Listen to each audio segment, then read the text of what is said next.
C'est bien de ces gamins s'ils sont bravés. Oui, c'est Madangelo. Et en ce moment, il y a des fêtes. Il y a la fête de l'école privée, il y a la fête de l'école publique, il y a la fête votive. On n'arrête pas de manger des brioches. Et bonjour les enfants. Bonjour. Qu'est-ce qu'il arrive? On a les brioches de l'école publique de Varjas. Est-ce qu'elles sont bio? Oui, elles sont Et ça veut dire quoi, bio? pas traitées. Pas traité, bravo.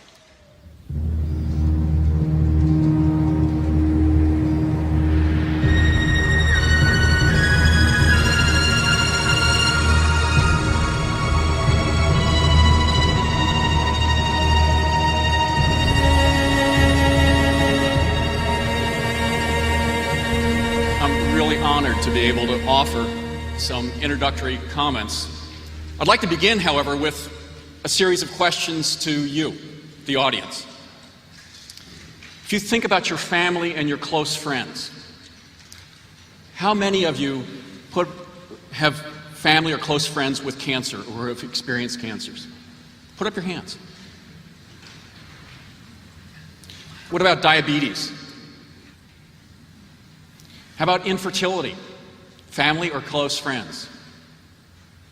Now I want those of you who put your hand up at least once to put it up again for any of those questions and look around you to see what a large percentage of people living on the planet today are affected by health conditions that science now plausibly links to environmental factors.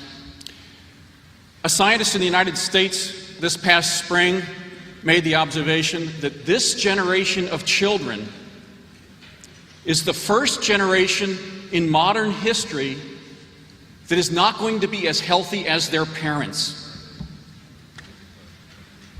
That should not be.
L'appel de Paris, il y a 2 ans, a dit cela. C'est nos activités, les activités humaines, qui génèrent les maladies. Et la pollution chimique est bien sûr l'une des premières à considérer. L'enfance est aujourd'hui en danger. Il faut proposer des solutions. Ce sont ces solutions que le mémorandum propose au travers de 164 recommandations et mesures qui ont été élaborées par 68 experts internationaux, ces experts ayant travaillé de façon indépendante, en dehors de toute influence.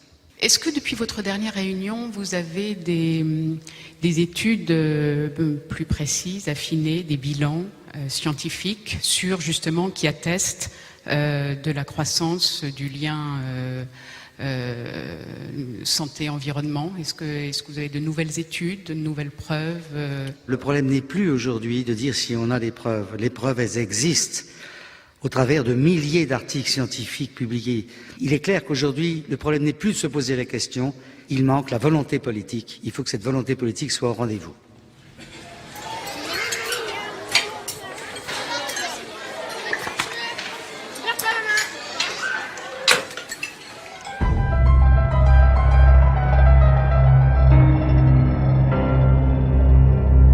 La France est le premier utilisateur européen de pesticides, et de loin, et le troisième ou le deuxième mondial selon les statistiques. On a encore une agriculture dans notre pays, l'usage des pesticides en agriculture représente à peu près 90% de tout ce qui est utilisé, qui est extrêmement dépendante à l'utilisation des pesticides.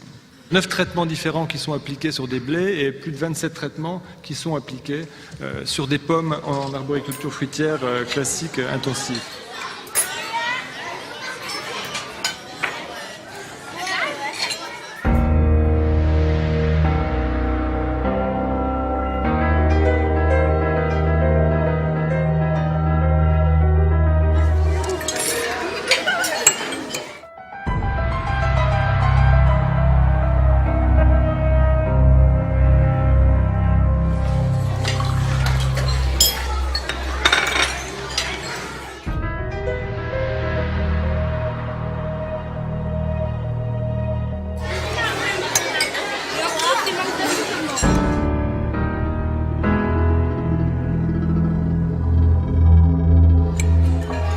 Fromage, ça va pas? Ça va plus de fromage? Ça va pas?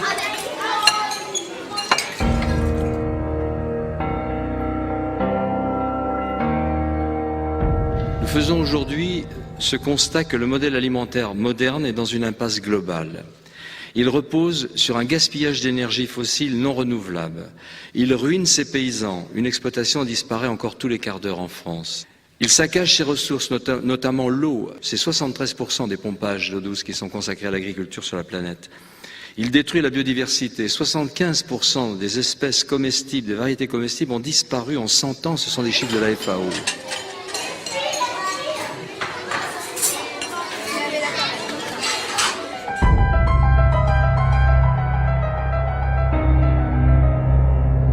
Moi, je suis un peu le Candide ici.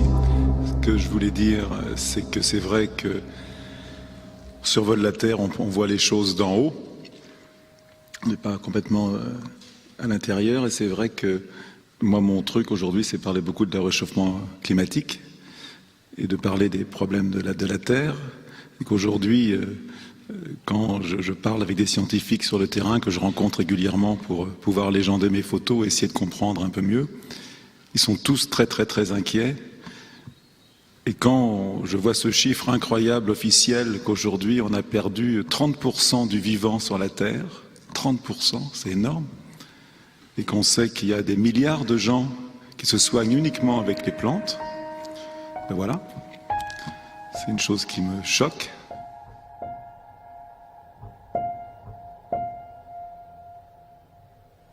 C'est vrai qu'aujourd'hui je milite pour que dans toutes les maternelles et dans les hôpitaux, dans les écoles, que les cantines soient bio.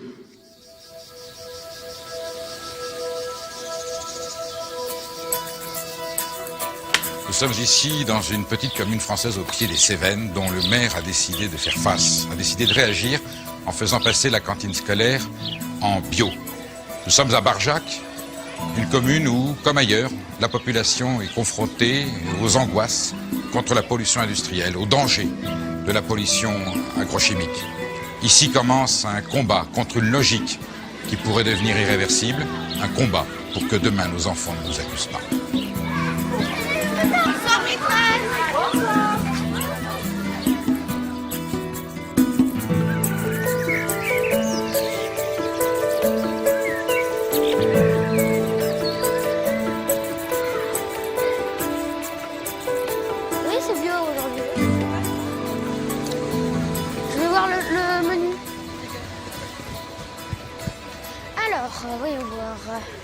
Jeudi, salade à l'oignon doux, pâte à la bolognaise, yaourt, raisin. Bisous, à ce soir. Bonjour. Allez-y, avancez. Ce matin, j'ai entendu une chanson à France Inter et elle me trotte dans la tête depuis ce matin. Le ciment dans les plaines coule jusqu'aux montagnes, poison dans les fontaines, dans nos campagnes. Le ciment en rafale, notre histoire prend l'eau, reste notre idéal, faire les beaux.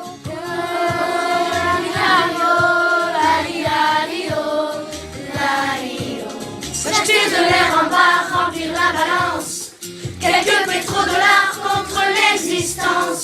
De l'équateur au pôle, ce poids sur nos épaules, de squatter éphémère, maintenant c'est plus drôle. Puisqu'il faut changer les choses, aux arbres citoyens, il est grand temps qu'on propose un monde pour demain.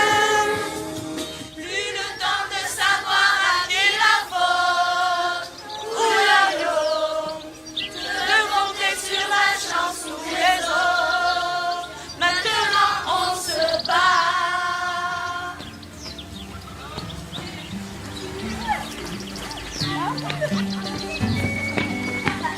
Là, vous avez des petites choses qui commencent à sortir là.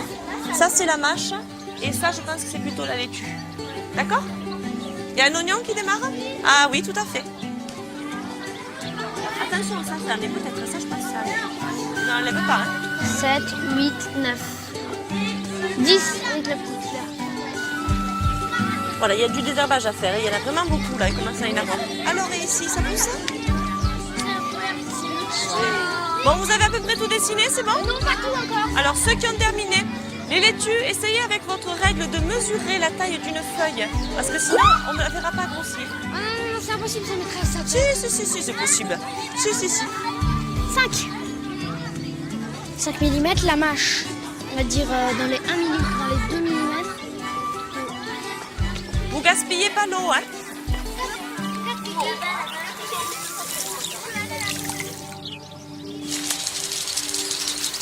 Une des voies quasi obligatoires pour essayer de diminuer la prévalence d'un certain nombre de cancers, c'est d'arriver à une agriculture qui puisse produire une alimentation saine et diversifiée. C'est-à-dire, au fond, ces alternatives qui montrent un peu ce que pourrait être l'agriculture de demain, elle est en germe chez les agriculteurs bio, chez les gens qui se réfèrent de l'agroécologie, chez les gens qui, à travers parfois l'agriculture dite paysanne, celle qui est ancrée dans le pays, celle qui prend en compte les fonctionnalités des terroirs, qui, y compris au niveau de la commercialisation, les circuits courts, inventent ces formes d'agriculture artisanale de haute qualité environnementale, haute qualité sanitaire. Bonjour, vous allez bien? Ah, magnifique. Sont ce matin? Oui, toute fraîche. Merci.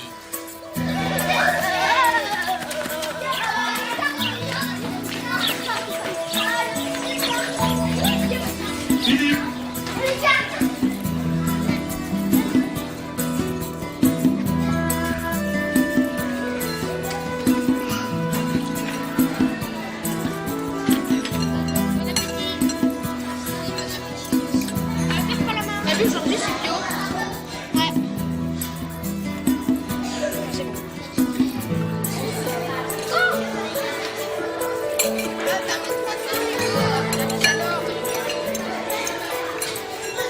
Merci Jojo. Là, c'est meilleur le pain bio. Ouais. Meilleur. Le pain bio que le pain normal, parce que le pain normal, c'est sec. Donc l'idée, c'était de pouvoir un peu discuter ensemble et voir déjà si, par rapport à vos questionnements, on pouvait amener des réponses, sachant que soit Lynn ou moi, on a un peu d'expérience dans l'alimentation. J'imagine que déjà les enfants commencent à en parler. Le projet aussi sur Barjac, c'est de tendre vers la bio, mais c'est aussi de faire une alimentation de qualité au quotidien, avec le plus possible d'approvisionnement local ou de proximité. Est-ce que vos enfants vous en parlent? Est-ce qu'ils se sont rendus compte de rien? Bon, nous, on essaie de leur en parler, mais... Est-ce que ça remonte jusqu'aux parents? Je ne sais pas. Moi, la mienne, elle n'est pas difficile. Donc, elle mange de tout. Donc, elle peut pas... oui, donc, je ne peux pas dire si elle trouve meilleure ou pas. On peut lui donner, elle le mange. Par contre, j'ai intérêt de suivre à la maison. Voilà. Pourquoi? Ah, parce qu'elle me dit, c'est comme ça, il faut faire tout bio. Ah, d'être en cohérence. Ah, oui. Même les produits alors, d'entretien, tout maintenant s'envole. C'est sûr, les produits sont peut-être un peu plus chers. Mais comme les boutiques où l'on va, c'est limité quand même, donc on a beaucoup moins de choix. On a l'essentiel, on achète l'essentiel, c'est tout. Que dans les grandes surfaces, quand on va faire les courses, on prend plus que ce qu'il faut. Donc financièrement, c'est pareil. Donc moi j'ai vu que depuis que je travaille dans l'environnement, surtout dans la toxicologie au niveau des sols, il y a des gros problèmes de... Donc là, c'était un petit peu une prise de conscience. Au niveau des sols, vous travaillez? Ouais, mais bon, dans le nucléaire, je travaille, donc on fait tout ce qui est mis en recherche de toute toxicologie. Bon, on s'est aperçu que hors nucléaire, qu'il y avait pas mal de contamination au niveau de tous les produits toxicologiques. Et une grande partie due à tous les engrais de synthèse qui sont dus à tous les traitements des fruits et légumes. Et qu'on pourrait trouver d'autres alternatives qu'en utilisant des produits de synthèse chimiques. Ça, c'est sûr et certain. C'est pour ça que je suis un adepte du bio et je suis bien content qu'on est passé là. L'intérêt de ce projet, c'est pas de manger bio en fait du jour au lendemain. Moi, à la limite, je vais dire, ça m'intéresse pas forcément. Mais c'est de se dire, effectivement, il y a des produits naturels, il y a des gens qui font des produits naturels qui existent, qui sont très bien. De passer sur le bio, ça permet aussi de dire, voilà, il y a effectivement des données environnementales importantes. Le fait que, effectivement, un pot de yaourt fasse 3000 km avant d'arriver dans ton assiette, est-ce que c'est une logique? Non. Et ça permet justement, en fait, avec les enfants, d'aborder ce genre de choses.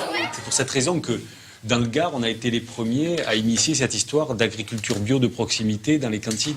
Si ça vient d'Italie, d'Espagne, que c'est produit dans des conditions de transport qui polluent et qui nous saturent notre autoroute, etc., je vois pas trop l'intérêt de les retrouver, même à bas prix.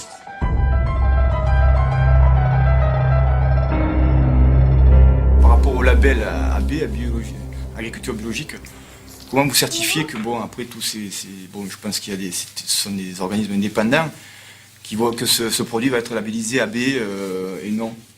Pour faire simple, c'est un produit ne peut recevoir le terme agriculture biologique s'il respecte un certain nombre de choses au niveau du cahier des charges et au niveau des délais de reconversion d'une terre.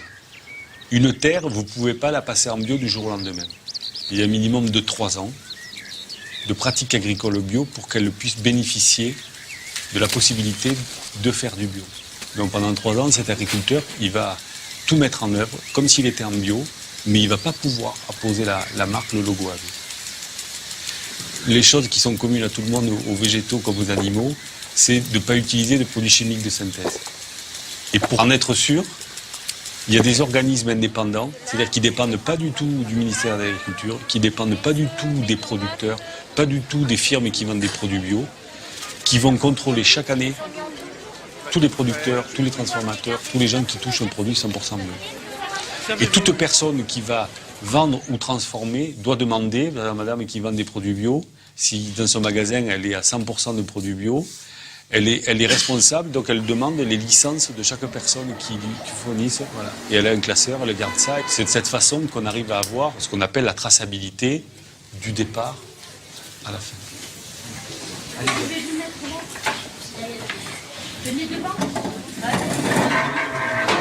Vous arrivez d'où en fait là? La garderie. La garderie. Le rôle de Aline, il est primordial. Le rôle des cuistots aussi. Il faut les associer à tout bout de champ à cette aventure. Parce que c'est de eux que tout dépend, au fond. Vous savez, leur temps de travail est augmenté. Hein, quand on fait de la courge fraîche, hein, pendant 3 heures, ils épluchent les courges. Dans l'angoisse que les enfants ne vont pas l'aimer et qu'il faudra tout jeter. Ils sont heureux quand ils voient qu'ils la finissent toute, leur soupe. Une question, monsieur le maire, est-ce que ça va durer longtemps ce bio ou c'est juste un essai ou c'est que ça va durer depuis? C'est une bonne question. Alors, je dirais que le processus est enclenché, ça ira jusqu'au bout. Qu'est-ce que tu fais debout? Et comme ça a été dit, c'est pas simplement une question de manger autrement, c'est quelque chose qui soulève et qui retentit dans tout le village, y compris chez les agriculteurs, y compris chez les commerçants, y compris chez les artisans, voire le boulanger, et y compris dans les comportements des familles, et y compris dans le comportement des élus. Ça retentit de partout. Alors je dirais qu'on peut être tranquille, l'État vient de nous autoriser, il a libéralisé le prix des cantines scolaires. Avant c'était encadré, on ne pouvait pas augmenter plus de 2,5% par an. Donc maintenant on est libre d'augmenter, donc vous allez voir ce que vous allez voir. Mais on n'augmentera pas. on n'augmentera pas. Voilà.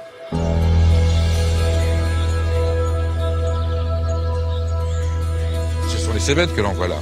Ce sont effectivement, vous avez là tous les contreforts des Cévennes et derrière les monts culminants des Cévennes, le mont Égual, le mont Bouquet. Effectivement, c'est un coin de paradis, mais malheureusement, notre agriculture pose de sérieux problèmes. Professeur, est-ce que vous pouvez établir formellement que les produits chimiques qui sont déversés dans cet environnement sont en corrélation, en des liens directs sur la santé de nos enfants et des adultes, mais des enfants? Nous avons des enfants du Gard, de l'Hérault, du Languedoc, qui ont des malformations quelquefois graves, voire même de Camargue, qui ont des malformations graves parce que leurs parents vivent dans des rizières où on épande, je vous le rappelle, on épande des produits chimiques par avion. Donc comment voulez-vous éviter une contamination quand la propre maman de ces enfants nous dit que son lait jaunit après le passage des avions? J'ai eu à traiter des enfants d'agriculteurs du Gard, dont spécialistes de pêche, de pêcher.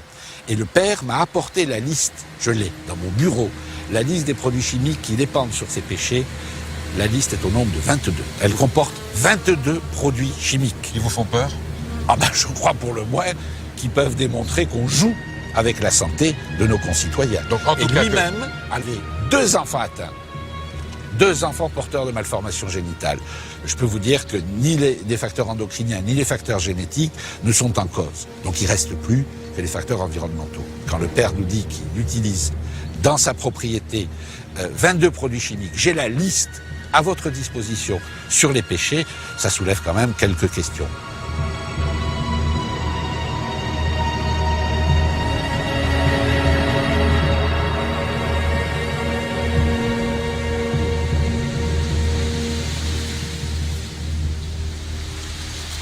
Alors tu viens me voir et tu me portes ça. Pourquoi? Disons que j'ai eu des problèmes en 2005. Oui. Des problèmes neurologiques. Donc j'ai travaillé avec ça pendant 10 ans. Et j'ai dû utiliser des molécules que j'ai dû avoir par la peau, j'en sais rien. Disons en préparant mes mélanges, j'ouvrais souvent mon casque. Donc je recevais souvent mes mélanges. Mais quand je traitais, je fermais. Il y a toujours... on n'est jamais à 100% de... Tu devais employer des produits dangereux pour utiliser un masque comme ça, on dirait un masque de cosmonaute. Mais tu sais qu'en viticulture, en agriculture, on utilise plus de 30 000 composants. Donc j'étais voir un neurologue et en 2005, il m'a dit que j'avais un problème. Mais il ne savait pas quoi. Il m'a donné des antidépresseurs, mais il a préféré que j'aille à la MSA. Et à la MSA, ils ont fait une enquête sur tous les agriculteurs et tous les dossiers sont partis à Paris. Ils s'aperçoivent que chez les viticulteurs, il y a beaucoup de problèmes neurologiques, de concentration. On n'arrive plus à se concentrer, on n'arrive plus à travailler dans les papiers. C'est le bordel, quoi. On a des changements d'humeur. Un jour, tu m'as parlé de problèmes de santé dans ta famille. C'est qui a eu des problèmes, hein?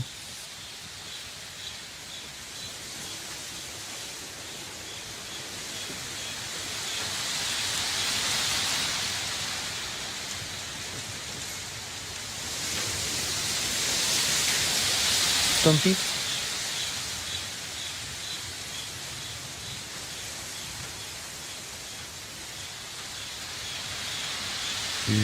Ah oui. Et maintenant, c'est guéri, mais bon. Est-ce que tu penses que c'est dû à... Je suis sûr que quand on était il y a 6 ans à Montpellier, je voyais des agriculteurs dont les enfants à l'adolescence ou les petits, soit les enfants avaient des problèmes, des cancers, des ovaires, où je me suis documenté, j'ai vu qu'il y avait de plus en plus de leucémie de l'enfant. Mais bon, on a passé 6 mois dans une chambre stérile. Et le problème, c'est que la 3e chimio, il y a souvent comme ça affecte souvent le cœur, il y a souvent des enfants qui ne résistent pas.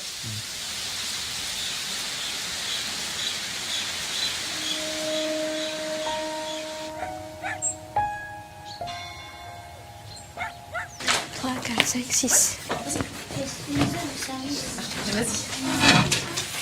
Les CE2, qui c'est qui mange à la cantine? 2. Solène, tu manges à la cantine? Non, je mange pas. Cuisine centrale de Barjac, bonjour. Bonjour. AC2? Oui. D'accord, 18 pour aujourd'hui. Merci, bonne journée. Salavas, 18 repas.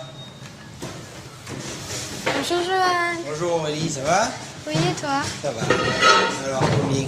CPCE 4, CM1 5, CM2 5 et en tout il y en a 14. Très bien. Allez, à tout à l'heure. À tout à l'heure. Au revoir Daniel. Au revoir Aurélie, bonne journée. À vous aussi. Allez. T'as le pain, t'as tout? Attention. La soupe? Ok. Les barquettes. Il y a le pot.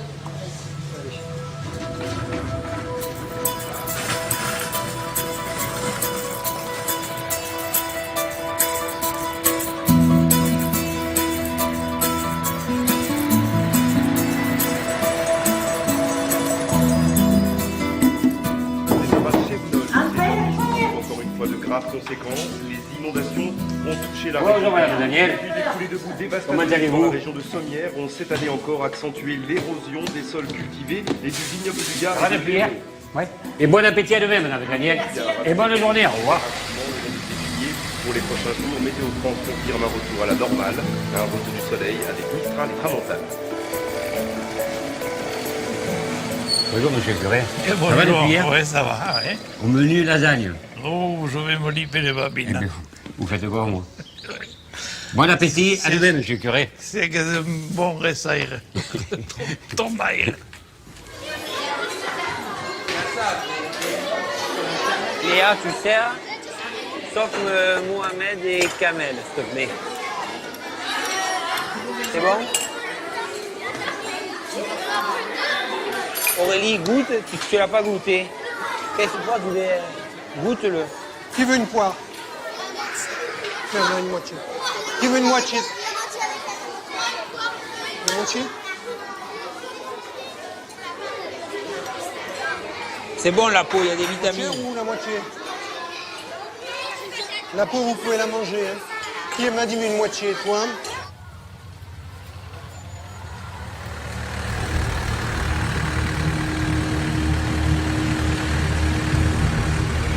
Bien sûr, on se pose des questions tous les jours sur la pratique de notre métier, sur l'environnement qui paraît être préservé à Orniac. Au village, il y a plusieurs cas de cancer. Ma tante est décédée l'année dernière d'un cancer des intestins, enfin généralisé. Mon oncle est décédé d'un cancer du poumon en 2 mois. Ma mère a eu le cancer du sein en 1999. Ma belle-mère en avait eu un aussi en 1990. Mais ça date plus, mais depuis quelques années, j'ai perdu pas mal de personnes de ma famille de cancer. About 35 years ago, the president at the time, Richard Nixon, declared that the U.S. could declare war on cancer and create a victory over this dread disease. And this was in the context of a war at that time, the war in Vietnam. So he used wartime language to describe how the science was going to be directed at solving the dreaded disease of cancer. Most of the language that he used and most of the research funds that were appropriated at that time in what was called the National Cancer Institute were directed at cure, treatment, or what sometimes is referred to as chemoprevention of cancer, which is, I think, the wrong strategy. L'année dernière, c'est vrai qu'il y a un conseiller agricole qui m'a dit vous êtes une femme exploitante, faites attention à l'utilisation des produits de traitement. Il faudrait que ce soit plutôt votre mari qui les fasse. Alors je lui ai répondu que j'en étais consciente parce que mon fils avait eu une leucémie, donc je le savais. On leur a demandé les causes de la maladie au tout début, mais apparemment ils n'en savaient pas plus que nous. Malheureusement, l'hôpital de la Timone et les autres sont pleins d'enfants qui ont la maladie de mon fils, qui ont d'autres maladies graves. Et ils s'en sortent pas tous. Hein. On a vu de la souffrance, beaucoup. On ne s'imagine pas quand on vit comme nous à la campagne. Ma mère avait été malade en 99, elle avait eu un cancer, mais j'étais loin d'imaginer ce qui pouvait se passer dans les hôpitaux pour enfants ou même les hôpitaux pour adultes. Hein. C'est terrible. Bon, And the result was we lost. The war on cancer has not succeeded. So I think if without a focus on prevention, no war on cancer in Europe, in France, in the UK can succeed.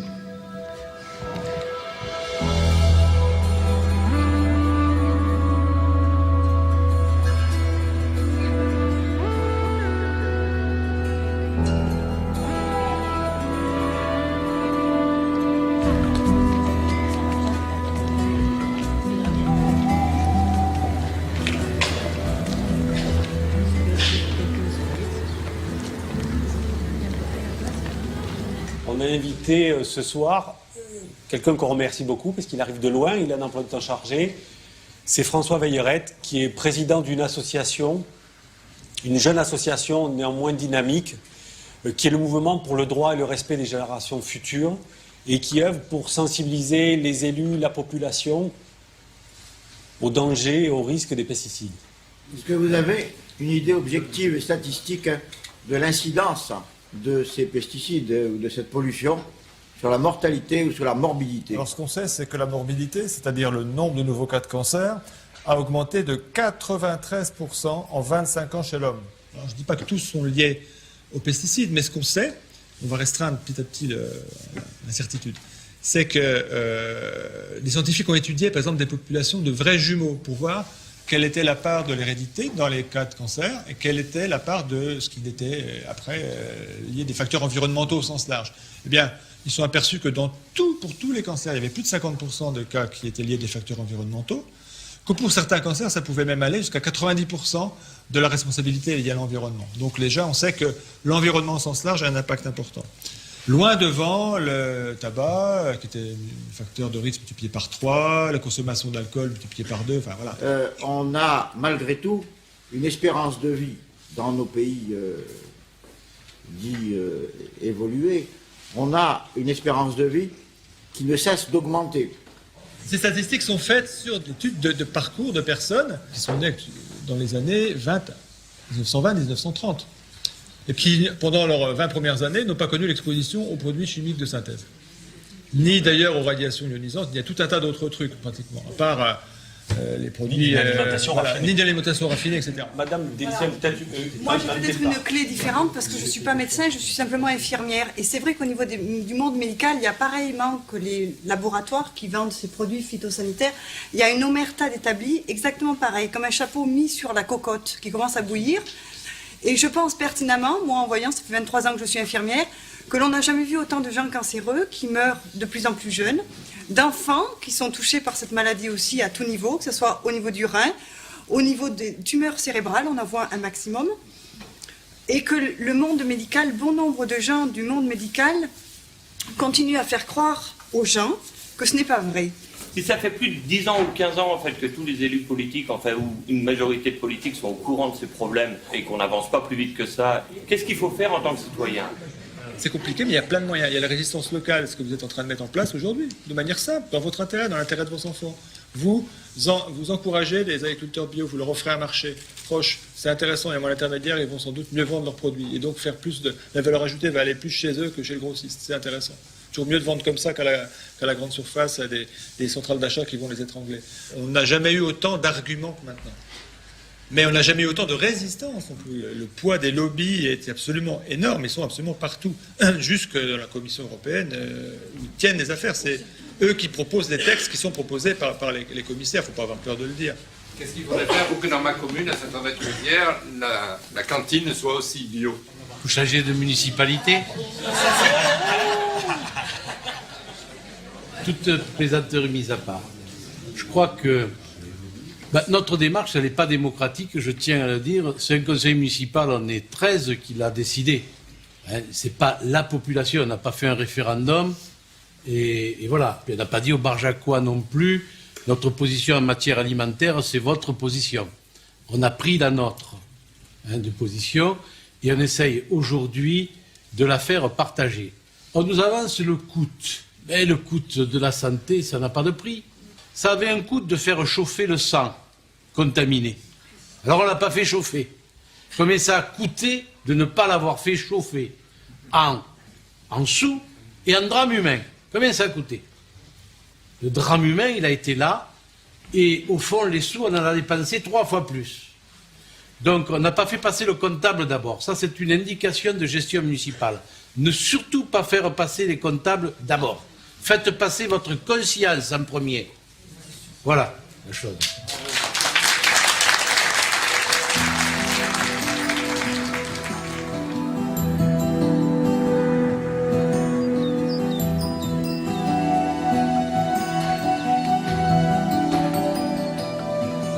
Comment t'as trouvé hier soir la conférence?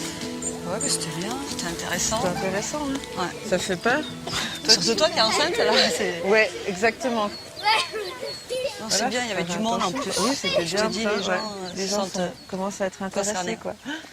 Toi, t'arrives à manger bio à peu près tout? Pas tout, non? Bah non, pas 100%. 100%, c'est impossible. Enfin, c'est possible, mais après, c'est... Hugo, tu surveilles un peu le petit? Il y a certains produits que j'achète plus, qui sont inutiles. Oui. Donc à ce niveau-là, je C'est pense que là-dessus tu que tu gagnes. te retrouves, Ouais. ouais. Moi, je pense Mon frigo, aussi. il est pas plein comme avant. Avant, Non. il débordait, là, il est vide. Mais il y a l'essentiel. Oui, il y a un repas chaud avec... Ouais, c'est vrai, c'est vrai. Toi aussi Enfin, moi, j'aime mieux cette manière de consommer. J'ai l'impression d'être moins con, quoi. Tout à fait, ouais. Et puis de te protéger, Oui, quoi, tout simplement, même si... Ouais, puis de ne pas être dans ce système de consommer, acheter tous sans ces arrêt produits, tout, tous ces emballages, qui nous bombarde là dans la tête. Fais attention, Ninou, hein. Après, au niveau du fromage, là, je trouve que c'est vraiment cher. Et la viande. Moi, la viande, c'est les trucs que j'ai encore du mal à passer, quoi. Donc moi, la viande, pour l'instant, j'ai jamais consommé en bio. Et là, j'ai fait un essai, j'ai acheté des saucisses bio chez Martine. Bon, je vais voir ce que ça donne, mais bon, il y a le goût aussi. Si tu ne retrouves pas ton goût, le goût que tu aimes. Oui, que le goût que tu aimes, tu vas pas être motivé, quoi. Après, il y a, au niveau de la viande, tu peux viser plus les producteurs locaux, même si c'est pas en bio, tu sais que c'est quand même bon. Un saumon. Tu te dis, il y a vraiment des trucs qui sont superflus. Et en fait, comme on mange trop, de toute façon, on est dans une société où on mange trop, ça peut pas nous faire de mal de manger un peu moins, quoi. Fais comme ça avec ta spatule, d'accord? Dès que ça a pris, d'accord? On va t'en sortir. Ninou, de la soupe. Ça, on va laisser là. Clac. C'est bien, Zuc, merci. Allez. Merci, Christophe. C'est chaud. C'est chaud là, auprès du feu, des crêpes là. Oui, il fait très chaud là. Tiens, Ouais, t'as bien faim, Zuc? T'as bien mangé à la cantine? Ouais. T'as mangé quoi? On a mangé du poulet avec du croissant dauphinois. D'accord, ça va. Je t'ai pas refait des pommes de terre ce soir? Bah, heureusement. Bah, Et votre jardin, là, est où à l'école? Bon, bah, on y va demain en fait. Demain, vous allez? Ouais. Dans le potager? Ouais. D'accord, c'est prévu que vous y alliez. D'accord. Des brocolis, on a mis des choux-fleurs, des choux romanesco, des fraises. Ça, tout ça, ça sera au printemps. Elle était bonne, hein? T'as juste soupe un peu le jour. Il était bon ce petit marron. Il vient d'où les petits marrons? Le petit marron de chez Vanessa. Qu'est-ce qu'il y a en plus? Des châtaigniers, des bois. On sent le goût des châtaigniers.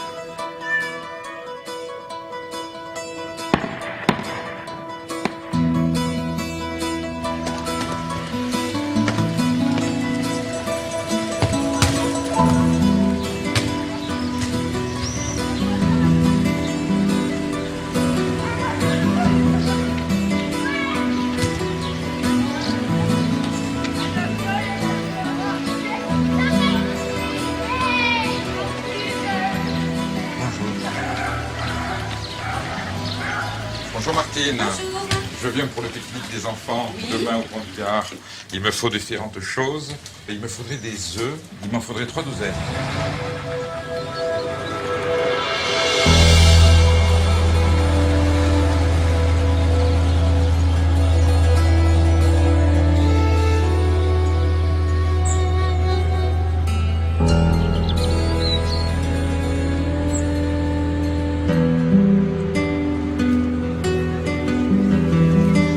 C'est trop beau. Ça, c'est l'ancien pont romain. Ouais. Et on vous ai passé l'eau au-dessus. Il a été construit au premier... 1800. Non, pas du tout. Si, avant que Jésus naisse. Durant le 1er siècle après Jésus-Christ. Hein. Voilà. Qui c'est qui veut du pain? Bon, tout le monde en veut, si je comprends bien. Voilà. Vous sentez le bon goût du pain? Oui, il est délicieux. Hein? À la cantine, c'est pareil. Il a goût de levain. Du vin? De levain. Le levain, c'est ce qui sert à faire lever la pâte. Qui aime les œufs durs? Allez, on va goûter aux œufs durs. Hop. Qui c'est qui veut un œuf aussi? Moi, j'ai pas de casse. Voilà. Voilà. Tiens, je te laisse faire la distribution Voilà. des œufs, la multiplication Alors, des œufs. levez le doigt ceux qui veulent un œuf. Alors pourquoi ils sont bio? Et attention, il faut me regarder. Pourquoi ils sont bio ces œufs? Parce que les poules sont élevées en plein air. Parce que les poules, Sont élevées en plein air. voilà, elles ont mangé, c'est pas la poule qui est bio, c'est ce qu'elle a mangé qui est bio. Ah, Non. c'est bon l'œuf dur, Qui hein. d'autre un œuf? Eh, c'est moi qui ai bien lancé. C'est ce qu'il y a de meilleur. J'adore le jaune. C'est bon, ça y est. Oui. Bon. Ça, c'est bien, ça bouge à la même chose, là. Oh, il y a un rayon de soleil. C'est pas merveilleux. Qui veut du pain d'épices? Qui aime le pain d'épices? Hein? Tiens. Raisin. Bon. Qui veut du raisin? Solène, tu veux du raisin? Voilà. Qui veut du raisin encore? Oh, il y a le pont du Gard que les Romains avaient construit. Il servait à faire circuler quel produit? De l'eau. C'est vous dire à quel point l'eau est précieuse. Et aujourd'hui, voyez ce témoignage qu'ils nous ont laissé. C'est de faire très attention à l'eau, qui deviendra certainement le produit le plus précieux de la Terre dans quelques années, parce qu'on va en manquer. Et autant il faut être soucieux de son alimentation, il faut aussi être très soucieux et très vigilant sur ce que va devenir le patrimoine de l'eau dans le monde. Alors le pont du Gard, c'est à côté de chez vous, c'est un formidable symbole. Ayez bien ça en tête, regardez le monument qu'ils ont fait. C'est comme un temple. Ayez toujours en tête qu'il faudra que vous gardiez ce respect pour l'eau qui est un produit sacré, parce que l'eau c'est la vie.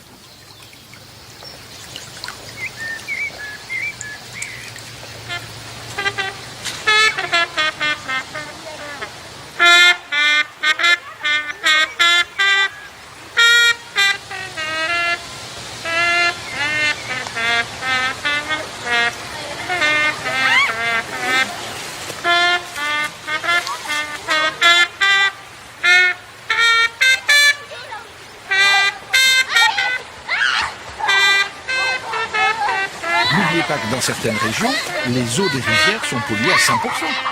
Est-ce que ce n'est pas un signe d'alarme pour vous suffisant pour démontrer que la nature est contaminée?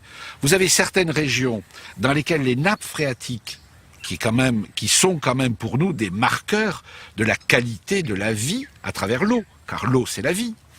Eh bien, certaines nappes phréatiques qui sont contaminées à plus de 90%. Est-ce que ces informations ne vous suffisent-elles pas?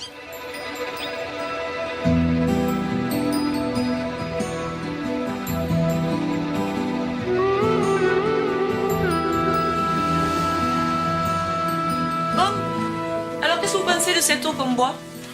Je trouve qu'elle est bonne ici. Est-ce qu'elle a goût à chlore, la nôtre, à Barjac?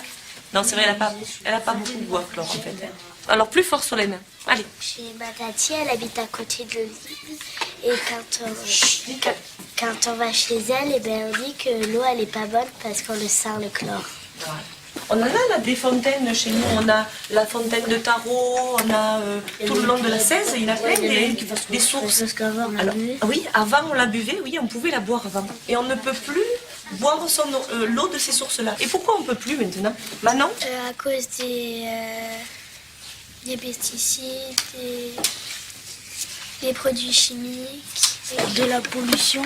À cause de la pollution, oui. Hugo? Il y a les agriculteurs, avec le sulfate, le désherbant, et ben, à cause de tout ça, ça rentre dans la terre et ça va jusque dans les nappes phréatiques et ça fait que l'eau elle est moins potable qu'avant. Voilà, elle est moins potable qu'avant, tout à fait.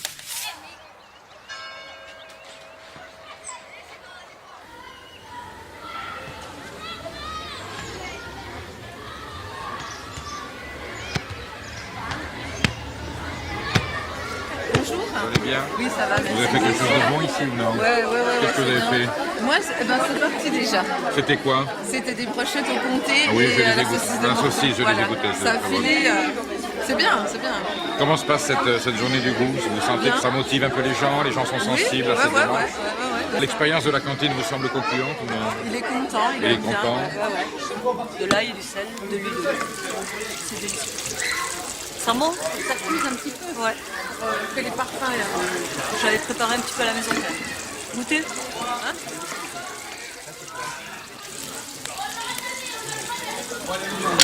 Irrésistible.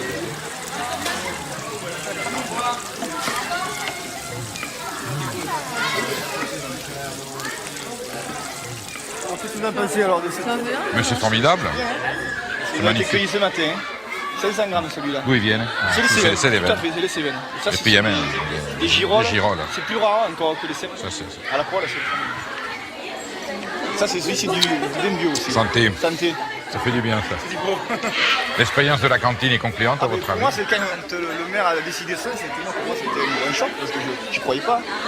J'étais à 100%, à 200% pour. Ouais. Vous en parlez un petit peu avec les autres parents d'élèves, quelquefois? Au départ, c'est vrai qu'ils n'y croient pas, mais quand ils goûtent, déjà au niveau de la qualité des produits, je sais que goûter un légume qui vient entre guillemets du bio et un produit normal, et moi je trouve qu'il y a une différence au niveau du palais. C'est sûr, et quand les gens vous disent que c'est plus cher, que c'est cher quand tout le monde ne peut pas s'offrir. C'est vrai qu'il y a quelques produits qui sont, par exemple, les produits laitiers sont un peu plus chers. Mais moi je vous dis, moi je préfère la qualité que la quantité. Donc peut-être que je l'achète un peu moins, mais je suis sûr qu'au moins au niveau de la santé, vous en voulez, quelqu'un veut? C'est du fromage de tête. C'est votre belle-mère qui l'a fait, non? Ouais. Merci. C'est bon. Oh. Vous le voyez au goût, hein, au niveau du palais, en fait, bon.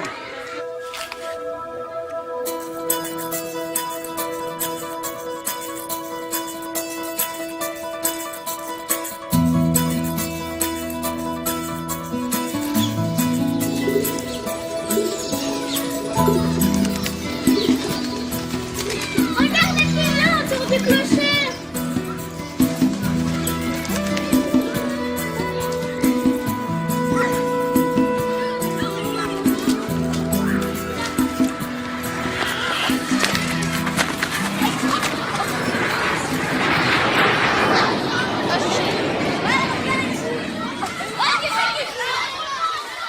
Toi, ça va?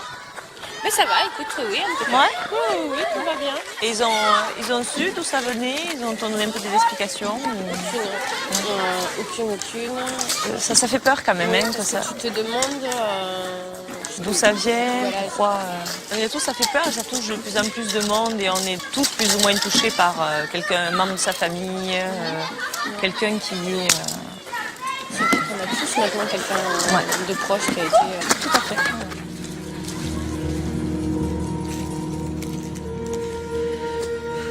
Voilà les merveilles et les délices que l'on trouve dans la poubelle de la cour de récréation de l'école de Barjac. On voit que les parents se débarrassent quelque part du goûter en achetant aux enfants des barres chocolatées, des produits sucrés, enfin du poison, quoi, exactement. Alors bon, petite lueur d'espoir, je vois qu'il y a une maman qui s'est donné la peine de préparer un goûter, et puis là je vois une écorce de rente. Déjà, petite remarque, les produits fabriqués à l'étranger, il n'y a pas de notification précise des composants chimiques de l'aliment.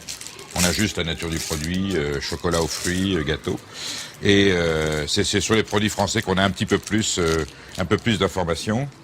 Tout ça est tout à fait réjouissant. On va regarder en détail. Ah ben là on a la totale, là, c'est formidable. Là ici on a le complément complet. Donc j'ai quand même du fruit, du raisin, bigarreau confit, correcteur d'acidité E330, conservateur E202 et anhydride sulfureux, colorant E127.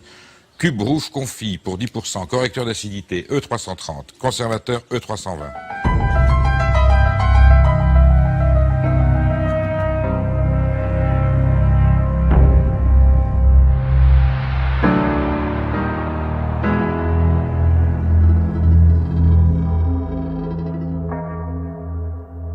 Farine de froment, huile et graisse végétale en l'état et hydrogénée. Palme, colza, copra, émulsifiant E471, colorant E160, poudre à lever E450i et E500i, arôme et sel, émulsifiant E471, épaississant E215.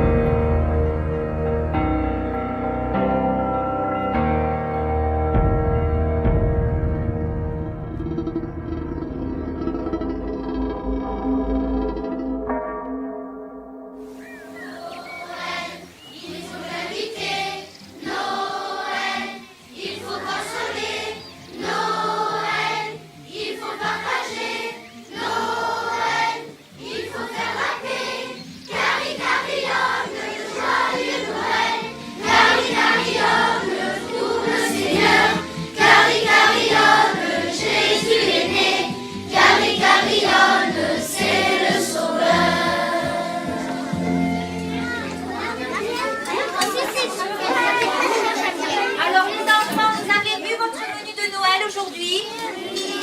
Alors il y a un menu anglais, vous avez du pâté de campagne sur un toast et de la salade. Ensuite vous allez avoir de la dinde rôtie au stuffing. Alors ça on ne sait pas trop ce que c'est le stuffing. Hein. Peut-être, on va découvrir, peut-être il y aura des légumes, on ne sait pas trop. On va voir. Ensuite vous allez avoir du fromage sur des toasts. Et un bon dessert à la framboise. Ça s'appelle un trifle. Voilà. Alors je vous dis bon appétit à tous. Merci.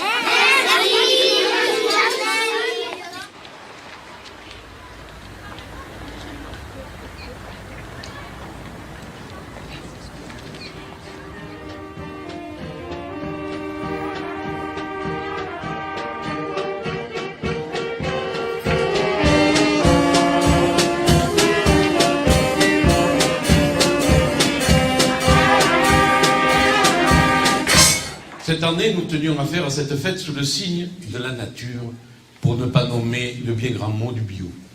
Nous avons le bonheur, grâce à cette nouvelle façon de travailler pour les enfants et les personnes âgées, d'avoir des cuisiniers motivés pour leur travail, d'avoir des cuisiniers qui ont pris conscience que un métier comme cela en faveur des gosses, c'est aussi un métier éducatif. Dans cet effort, je dois dire, que nous avons rencontré la compréhension des parents d'élèves, mais aussi des élus qui sont avec nous dans cette affaire. Les élus de Méjeanne-le-Clap que nous approvisionnons, les élus de Salavas, de Bessas, de Saint-Privat-de-Chanclos. Nous avons aussi des élus d'Orniac en Ardèche qui viennent chercher ces repas. Et ils sont tous satisfaits. Ils sont prêts à nous suivre sur le prix. Ce n'était donc pas qu'une question de finances. C'était une question aussi de lucidité. Et je dirais même de conscience. Rien n'est trop sain, rien n'est trop bon, rien n'est trop beau pour nos enfants. Et je dis aux Barjacois que l'on ne vaut pas grand-chose que quand on agit que pour soi. À toutes et à tous, je dis meilleurs vœux.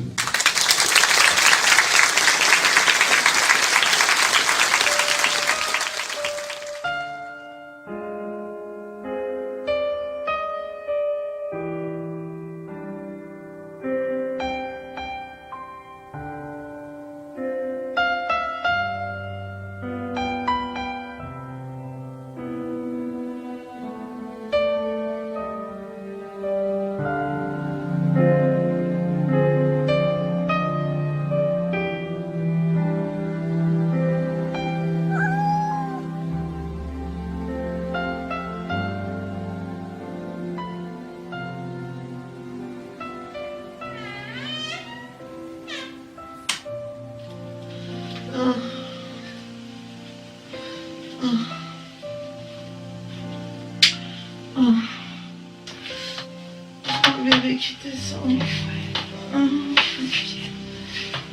Allez,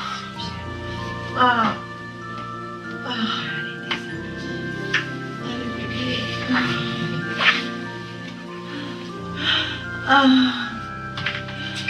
Allez, mon cœur. Voilà, tu le pousses encore un peu. Ouais. Ah, j'ai mal, tu sais. Hop là. Oh. Comme il bouge. Ah, c'est bien, bébé. C'est bien, mon cœur. Ah. Oh, bonjour, mon amoureux. Bonjour. Ton petit garçon ou une petite fille? C'est une petite petite fille.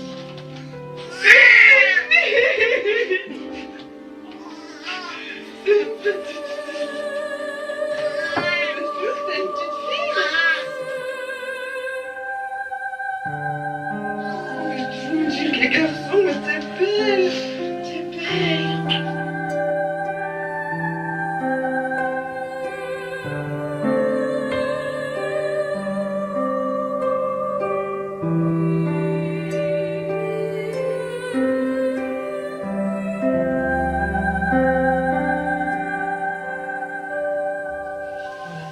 Bien passé, vous avez un beau bébé. Elle est petite tout nette, mais bon. Elle est petite, hein, petite tout nette par rapport aux filles, toute petite. Mon Dieu, mais c'est une fille, j'hallucine. Vous êtes super, merci, mon Dieu. Et voilà.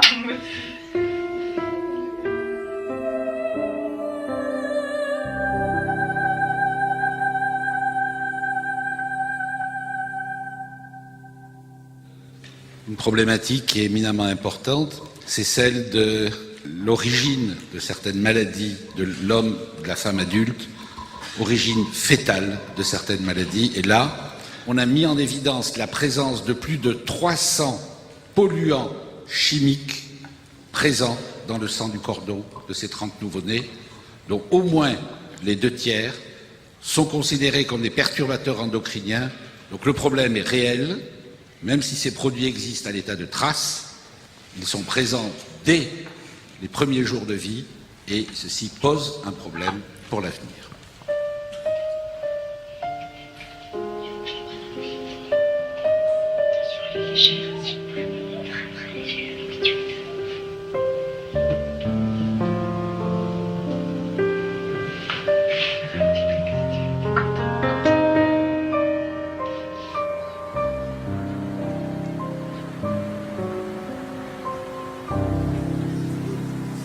Depuis la dernière fois, ça n'a pas beaucoup poussé, oui. Vous avez vu les salades qu'on a séparées?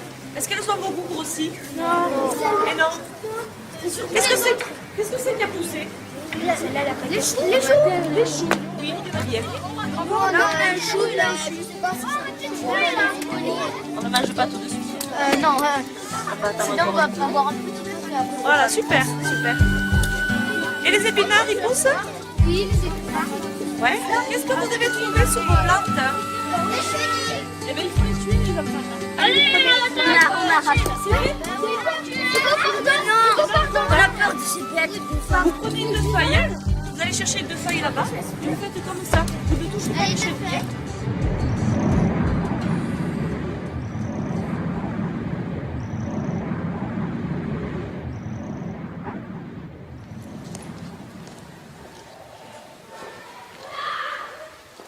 Merci d'être venu à cette rencontre. Je ne veux pas dire une confrontation entre agriculteurs biologiques et puis agriculteurs, je dirais, conventionnels ou classiques. Je crois que le moment était venu de cette rencontre, puisque sur Barjac, nous sommes désormais avec notre restaurant scolaire un gros client avec 200-220 repas tous les jours. Donc il y a un petit marché qui s'est fait jour. Et nous avons pu constater qu'autant qu'il y avait des surproductions dans beaucoup de produits, autant en produits agriculture biologique, il y a pénurie. Je ne parierai pas tout sur le bio. Moi, là où je crois en agriculture, c'est l'agriculture raisonnée. C'est une agriculture qu'une majorité d'agriculteurs pratiquent. Ce qui veut dire qu'il y a les programmes de lutte raisonnée pour la viticulture, en grande culture aussi. Des apports azotés fractionnés pour éviter le lessivage. Toutes ces mesurettes font que quand même on est soucieux de la protection de l'environnement. Et puis on a vu les pratiques qu'ont fait nos parents. C'est vrai que là il y a eu des excès. Aujourd'hui les jeunes, même qu'ils soient en culture conventionnelle, sont conscients qu'il a fallu faire attention. Et puis il y a deux raisons. C'est le souci de la protection de l'homme, mais il y a aussi le souci de la protection de leur porte-monnaie quand même. Parce que les produits sont horriblement chers. Alors, moi, oui, pour le bio, j'y crois au bio. Et j'y crois parce qu'il y a un créneau, il y a une niche, mais le tout bio, j'ai peur que ça ne sera pas suffisant, comme tu disais, pour nourrir la population. Mais nous, sur la coopérative, on fait environ 30 000 tonnes. Mais en bio, ça représente rien du tout, à peine quelques dizaines de tonnes, c'est rien du tout. Hein. Mais je pense que si on était beaucoup en bio, je ne sais pas si on arriverait tous à manger en céréales, si on mangerait des pâtes tout le temps.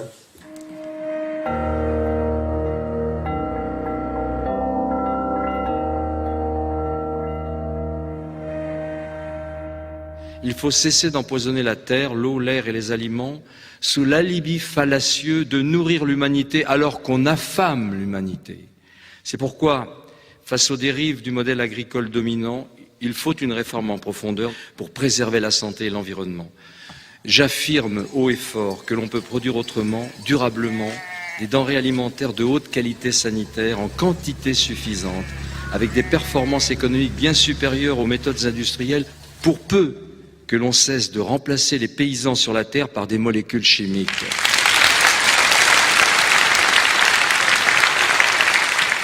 Je pense qu'il y a culturellement dans la tête du monde paysan des verrous à faire sauter pour se dire c'est quoi demain le métier?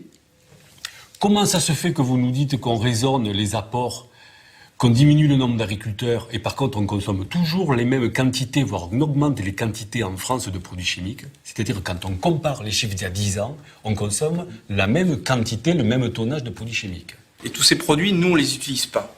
D'accord? On est bien d'accord.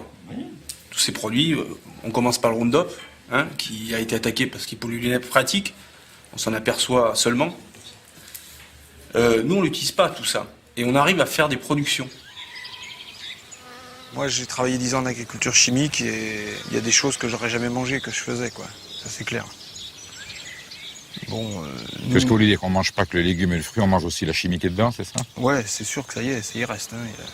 Il y a pas de. J'ai travaillé dans des grosses propriétés, c'était impressionnant les produits phyto qui étaient utilisés. Qu'est-ce qui vous a fait le plus peur? Qu'est-ce qui vous a le plus marqué? La quantité de. J'ai travaillé en Camargue, la quantité de produits qu'on balançait dans l'eau, dans les rizières, qui allaient tout directement au Rhône. Quel type de produits? Beaucoup de désherbants.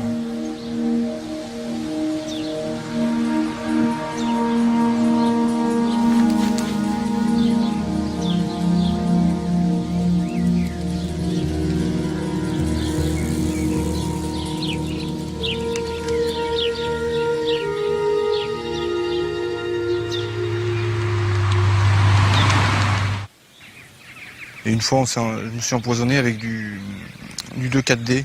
C'est des hormones. Ça a donné quoi comme symptôme? Vous avez mal à la tête, vous avez envie de vomir, vous sentez vraiment que vous allez mourir, quoi. Et c'est des hormones, il n'y a pas d'antidote à ces trucs. Et nous, on n'a pas du tout l'intention de polluer plus que les autres. On est en première ligne. Quand nous, on va sulfater, quand on traite, oui.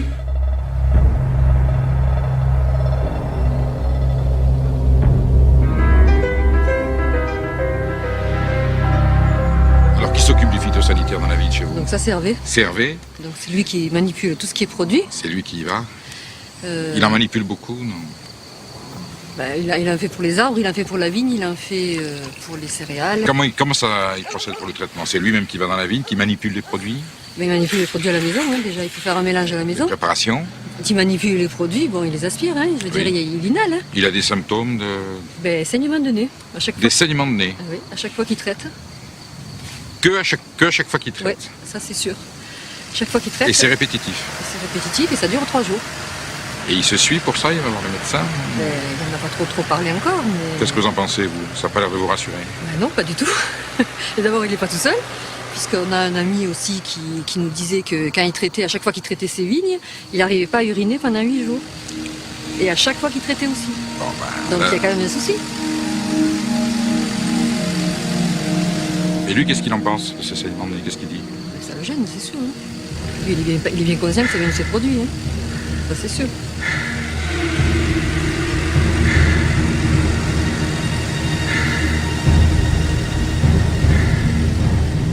Comment on fait pour lutter contre le mildiou en viticulture? Comment on fait pour lutter contre le corinéum en arboriculture? Comment vous faites, quoi? Parce que... Déjà, on fragilise pas les plantes. Okay, on nourrit jamais les plantes, hein. On nourrit le sol. Nous, on a du verger, On fait des engrais verts dans les rangées en hiver et on retourne ça au printemps. On nourrit le sol mais on ne nourrit pas les plantes. On n'a pas les mêmes soucis de maladies que vous pouvez avoir. Vous n'avez pas de milieu. Un coup de cuivre et au bon moment, si je vois qu'il va faire pas pleuvoir beaucoup, je vais vite traiter. Et c'est la seule manière de stopper le mildiou, quoi. Bien sûr, sur nos sacs de cuivre, il est marqué 12 kg de bouillie bordelaise à l'hectare. Ça, il faut quand même savoir qu'on a des commerciaux en face de nous. Moi, personnellement, je traite à 3 kg de bouillie bordelaise à l'hectare. Et j'ai jamais eu d'odium sur mes vignes. C'est pas une fatalité d'avoir des maladies. Une maladie, c'est parce qu'il y a quelque chose qui attire la bestiole ou le champignon. C'est pas... Donc pour se défendre contre le mildiou et l'oïdium en viticulture bio, ben, c'est pas difficile. Non. Moi, mon gros problème, c'est l'herbe, parce que mes sols sont devenus vivants et moi, même avec les machines, de l'herbe, il y en a. Il y a des poireaux de vigne chez vous? Oui, je suis le seul à avoir des poireaux de vigne et je suis envahi de ramasseurs de poireaux de vigne, ça c'est clair. Et des escargots? Les escargots aussi. C'est bourré de toutes sortes de bestioles.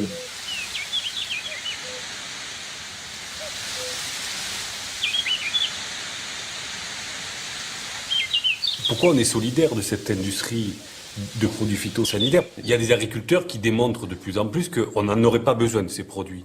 Et que là où on doit se retrouver dans le monde agricole, c'est pour quelles raisons culturellement on est lié à ces gens de la pharmacie, de l'industrie, de la pétrochimie. Mais on est lié à ces produits parce que les plantes sont devenues malades, parce qu'elles poussent sur des sols qui sont morts, qu'on a tués avec les produits, avec les désherbants et avec l'absence d'humus.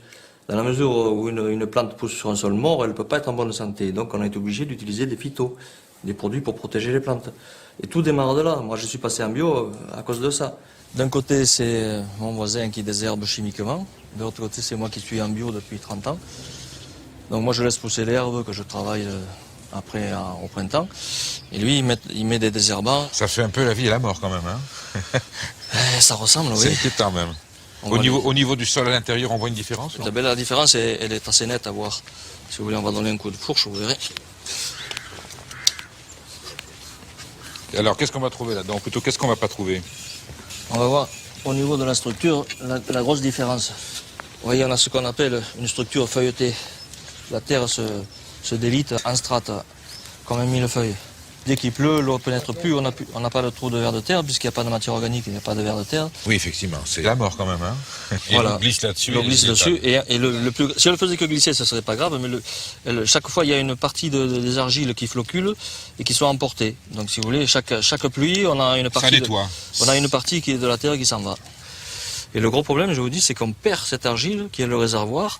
On va se retrouver avec du sable et des cailloux. Donc ce sable et ces cailloux, ça va faire un support et on va faire du hors-sol. Et alors là, ici, qu'est-ce que ça donne quand on creuse? Ici, on a... Qu'est-ce qu'on va trouver? On va trouver une structure particulière. On va deviner tout de suite, qui est complètement différente. On appelle ça la structure grumeleuse. Oui. Donc au lieu de faire des couches plates, ça fait des petites boules, des petits agrégats. Donc c'est le complexe argilo-humique qui est en bon état qui permet de... Vous voyez, il y a des vers de terre. Oui, je vois. Qui permet de faire ça. Et qui forme cette structure particulière en forme de petites boules qui permet à l'oxygène de pénétrer et qui permet à l'eau aussi de pénétrer. C'est bon signe d'avoir du ver de terre, non? Il vaut mieux, oui, en principe. C'est eux qui font le plus gros du travail. S'il y a à manger, ça veut dire que la plante aussi a à manger. Exactement, d'autant plus qu'eux, ils transforment la matière organique sous forme assimilable, de façon organo-minérale. C'est magnifique, c'est une terre vivante, ça, on est d'accord. Voilà, ça c'est une terre vivante. Hein? Maintenant, c'est les générations qui vont me suivre qui vont en profiter. Ouais, vous vous rendez compte que le niveau du sol était là où l'herbe l'a maintenu. Et si vous prenez le point de greffe de la vigne, oui. On a perdu 30 à 40 cm de sol. Donc en 30 ans. Si on continue comme ça 30 ans de plus, on est au rocher. C'est-à-dire que l'eau, quand il pleut, elle dévale et elle érode. Et elle arrache et elle emporte tout. Donc ce sont des eaux boueuses qui évacuent. C'est de l'eau chargée de boue chaque fois qu'ils s'en va. Alors que si ça pleut ici, qu'est-ce qui va se passer? Ça s'infiltre. Quand je dis aux parents, vous faites mal manger vos gamins, c'est pas porteur électoralement. Et quand je dis à mes amis agriculteurs, vous faites peut-être pas des cultures bien saines pour la santé. C'est pas là non plus bien porteur électoralement. Je me mets du monde à dos. Mais il faut s'en mettre du monde à dos. Mais en toute amitié. En toute amitié. C'est comme ça que les choses avancent.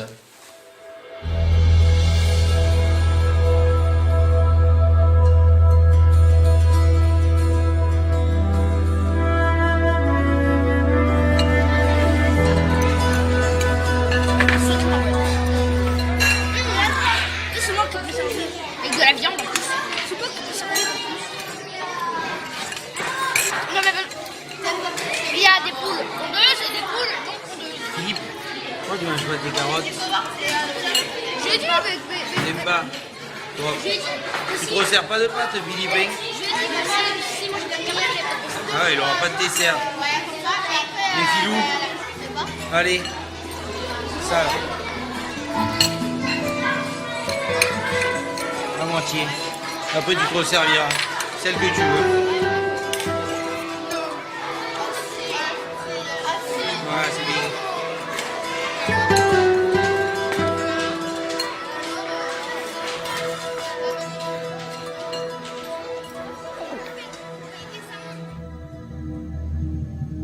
Camille est restée 6 ans à l'école de Barjac et elle est tombée malade en juin 2005.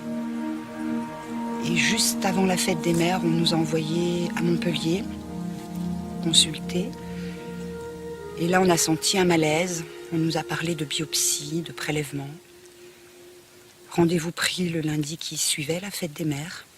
Et après l'intervention, on est venu nous chercher en nous disant que tout s'était bien passé, mais que le médecin voulait nous parler. Et là, le couperet tombe. J'ai eu une douleur qui m'a transpercée. Quelque chose qui vous déchire les entrailles. On ne sait plus quoi regarder, on ne sait plus quoi faire. Et puis les médecins sont tout aussi désarmés face à notre détresse. Ne nous connaissant pas, donc ne pouvant pas immédiatement nous répondre, nous jurons qu'ils feront le maximum, mais qu'il faut attendre les résultats pour savoir de quoi il s'agit. Et ils vous disent, faut attendre. Donc on a récupéré Camille, qui par l'intervention avait un visage déformé, donc avec à nouveau une vision insoutenable, une petite fille qui était toute jolie, ça on nous avait pas prévenu. Et puis voilà, et on est rentré à la maison et il a fallu faire face avec ses autres sœurs. On ne pouvait pas leur dire que c'était pas grave, parce qu'on avait des visages qui reflétaient le contraire. Mais on ne savait pas ce que c'était. On s'était dit qu'on ne dirait pas, on ne prononcerait pas le mot cancer.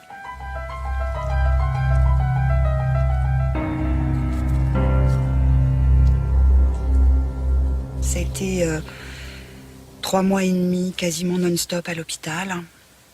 Des cures de chimiothérapie qui duraient 8 jours pleins. On a pu rentrer 3 fois à la maison une journée. Camille n'avait plus de défense immunitaire, était en aplasie. Et il fallait aller en chambre stérile. Pour une durée indéterminée, bien sûr. La seule question que tout le monde se pose, pourquoi? C'est une question à laquelle, en fait, personne ne peut nous répondre. On ne sait pas pourquoi. On ne subit pas une cure de chimiothérapie aussi importante sans avoir des complications à côté. On a pu rentrer à la maison. Elle avait plus du tout ses cheveux. Il lui restait 3 petits brins de cheveux à l'arrière de sa tête. Et là, elle m'a dit, maman, tu m'avais promis que quand mon traitement serait fini, on ferait la boule à zéro, complète. Et donc elle m'a dit, c'est aujourd'hui. Et donc elle m'a demandé de lui raser la tête. Je lui avais déjà enlevé tous ses cheveux, donc...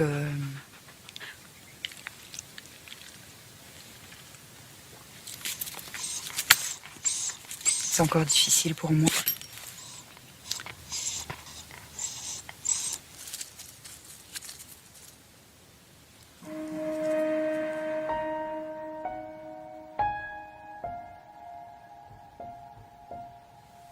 Plusieurs fois, elle a baissé les bras, face à la souffrance, tout simplement.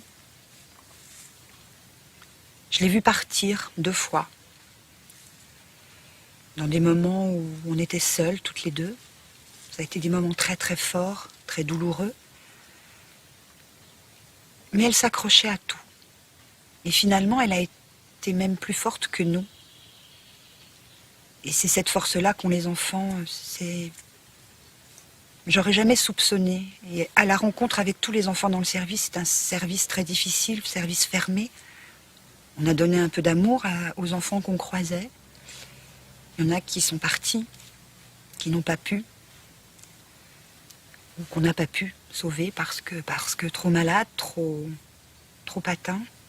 Au départ, la mère se sent entièrement responsable de la maladie. Mais néanmoins, les questions se posent. Ce qui veut dire aussi qu'on n'est pas à l'abri. Jamais. Malgré, entre guillemets, la vie saine qu'on pense avoir.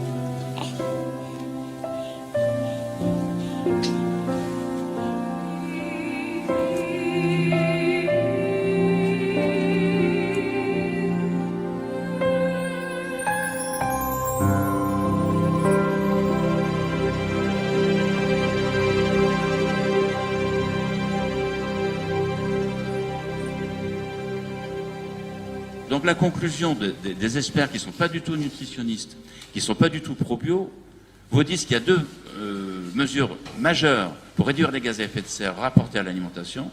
D'une part, faire évoluer le productivisme agricole vers une agriculture dite durable, pour laquelle la bio est vraiment le modèle. Et il y a encore une autre mesure qui serait encore plus efficace, c'est de réduire la consommation de viande à l'échelle de la planète. Globalement, on consomme beaucoup trop de viande. Sachez que 55% des protéines végétales qui sont produites de par le monde sont faites pour nourrir le bétail qui ensuite va nourrir l'homme. Si une partie de ces 55%, disons même pas la moitié, un bon tiers, allait directement dans l'assiette de l'homme, vous voyez que d'emblée on disposerait d'une réserve alimentaire considérable et que par conséquent pour lutter contre la faim dans le monde, on n'a pas besoin des OGM et de ce genre de supercherie, pour rester poli.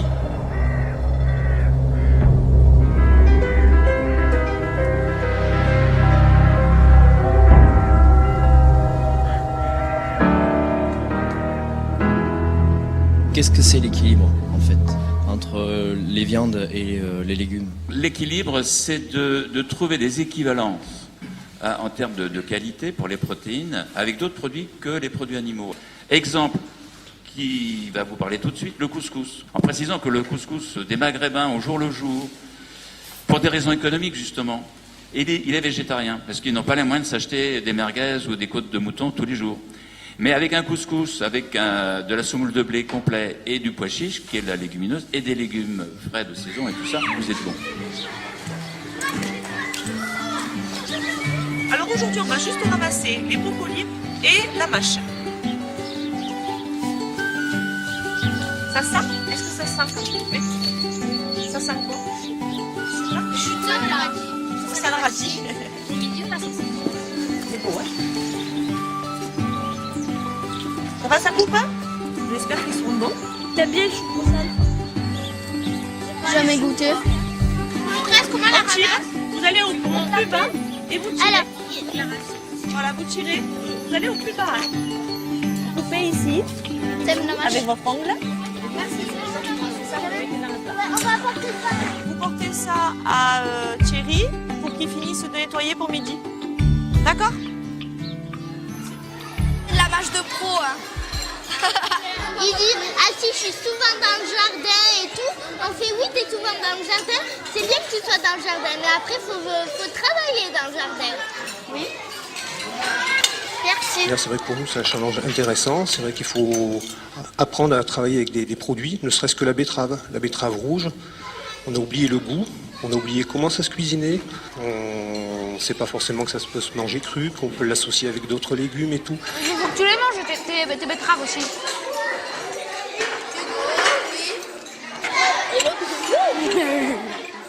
Hein? Elles sont crues. Sur Barjac, on sort quand même entre 200 et 220 couverts jour. Donc je veux dire, on est quand même, les fournisseurs sont quand même assez présents maintenant. Ils connaissent la démarche, c'est pas ponctuel, ça fait 6 mois que ça dure, ça va durer, j'espère, dans le temps. J'ai lu qu'il y avait 80% de Français qui plébiscitent le bio, mais malheureusement, du fait du prix plus élevé, très peu de personnes achètent du bio. Mais sachez qu'en moyenne, pour certains produits, pour beaucoup de produits issus de l'agro-industrie, intensive, on pourrait multiplier par 2, 3, voire un facteur 4 le prix indiqué sur l'étiquette. Les subventions que l'on va donner généreusement pour inciter à produire d'une certaine manière, les coûts de la dépollution, les coûts sanitaires que ça peut engendrer, etc. Les coûts économiques aussi, quand on produit de trop, les coûts chutent et donc on nous réclame des montants compensatoires. Tous ces coûts-là sont externalisés, c'est-à-dire ils ne sont pas portés sur l'étiquette, mais ils sont déplacés vers vos impôts. Donc si on remettait sur l'étiquette ce qu'il coûte vraiment, du coup, les produits qui paraissent pas chers seraient beaucoup plus chers qu'un produit bio. Et ça, il faut absolument le dire haut et fort. Voilà, il y a un an, moi le bio, c'était pas trop notre tasse de thé, quoi. Et puis on s'est mis un petit peu dans le truc en se disant on va jouer le jeu. On mange tout aussi bien, ça c'est sûr, il n'y a pas de souci. On s'aperçoit aussi qu'au niveau des enfants, il y a une éducation au goût. Alors, on est loin de tout manger en bio. Ce qui est sûr, c'est que le bio, on peut y aller facilement. Ça coûte pas plus cher ni quoi que ce soit. Juste de se dire, effectivement, essayer de faire attention à ce qu'on mange. C'est avant tout une prise de conscience. Pour donner quelques nouvelles de l'évolution quand même sur Barjac, de notre aventure, il y a effectivement la restauration scolaire qui s'est mise dans un processus déjà bien prononcé d'alimentation vers le bio. Alors, c'est bon, Léo? Ah, Lise! Nous avons 3 boulangers qui ont emboîté le pas. C'est un progrès. Je crois savoir que sur le marché, le stand légumes bio a de plus en plus de succès et que sous l'arceau de la mairie, l'épicerie qui vend des produits bio, elle aussi, se développe. Moi, je prends aussi et puis je vais prendre aussi du jus de pomme, s'il vous plaît. Oui. Oui, bien. D'accord. J'avais pas vu que vous aviez de la confiture au citron orange, je vais vous en prendre un pot. Alors tout est bio là sur votre stand. Oui. Ce sont des lentilles au corail que vous mettez. Oui. C'est une spécialité turque. D'accord, oui, oui. Et alors on mange ça comment alors? Ça se mange froid et l'idéal c'est de l'enrouler dans une feuille de salade comme un œuf. Je peux goûter? Allez-y. On sent bien le cumin, hein? C'est bon, hein? Ah, c'est bien parfumé, oui. Ça, c'est à quoi? À base de quoi? Ça sont des œillades pures. Ah oui, ça se voit qu'il est plus léger. Il tire plus sur le rosé que sur le rouge. Oui. C'est un vin qui plaît beaucoup l'été, quoi. Ah, un apéritif. Hein. Là, une bonne grillade, c'est le top. Oui, c'est vrai. Ah oui, il est agréable. Surtout l'été. C'est en tout cas sur le frais, quoi. Je fais des vins plutôt... Essayer d'extraire un maximum de fruits. J'ai perdu ma femme avec ça. J'en prends une de... De quel? De celui que je viens de goûter. Celui-là? Ouais. On va le boire avec des grillades. Ouais. Alors moi je me pose toujours la question, en tant que viticulteur, maintenant je suis à la retraite, pour arriver à combattre le milieu, le placro, l'odium. Quel produit vous employez? Moi j'ai une démarche un petit peu particulière, parce que je travaille en biodynamie. L'agriculture biologique et puis il y a aussi la biodynamie. Et donc on utilise des plantes. Des plantes? Essentiellement des plantes qu'on utilise. Parce que quelle sorte de plantes? Essentiellement ortie, oui. prêle. Moi je trouve que le prix n'est pas excessif par rapport à du vin bio. Je voudrais que ce soit accessible à tout le monde. Je vais en reprendre un peu ou alors goûter un autre.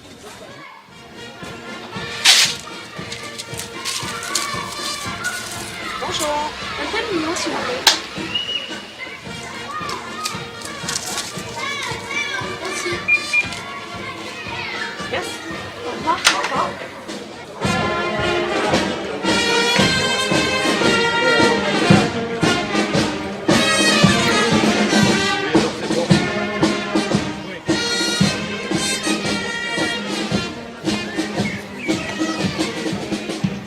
En ce 8 mai, rendons hommage à tous les soldats alliés, aux innombrables victimes des combats, de la résistance, des bombardements, de la déportation, des exécutions et des génocides. L'Union française des associations de combattants et de victimes de guerre s'emploie à transmettre aux jeunes générations le souvenir de ces événements passés, les appelant ainsi à une vigilance de tous les instants pour la défense des droits de l'homme et la préservation de la paix. Vive la France, vive la paix.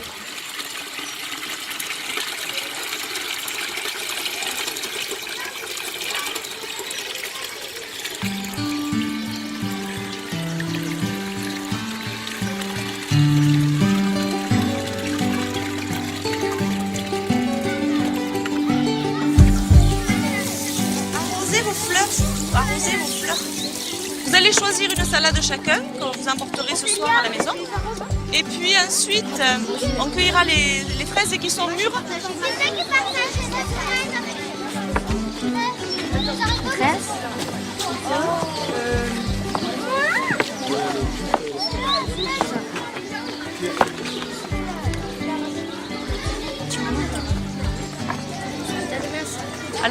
Alors Philippe? Alors, elle est bonne. Elle est bonne? Jusqu'au bout, hein, n'en laisse pas surtout. Hein. Tu as raison. Hein. C'est bien, c'est bien. Tu as pris une salade, Philippe? Non? Eh bien tiens, prends le couteau, viens couper ta salade, viens. Tu n'arrives pas à la couper? Dis, tu soulèves avec ta main et tu fais le tour. Hein. Qui c'est qui n'a pas eu de salade encore là? Venez, allez, venez encore prendre une salade là.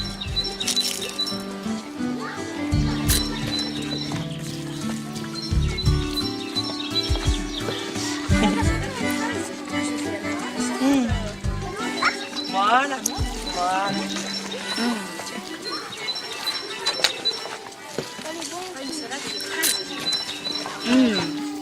Chère madame, comme je vous l'ai précisé lors de notre conversation téléphonique concernant le lien entre pesticides et cancer, il y a deux interprétations possibles concernant la maladie de Camille.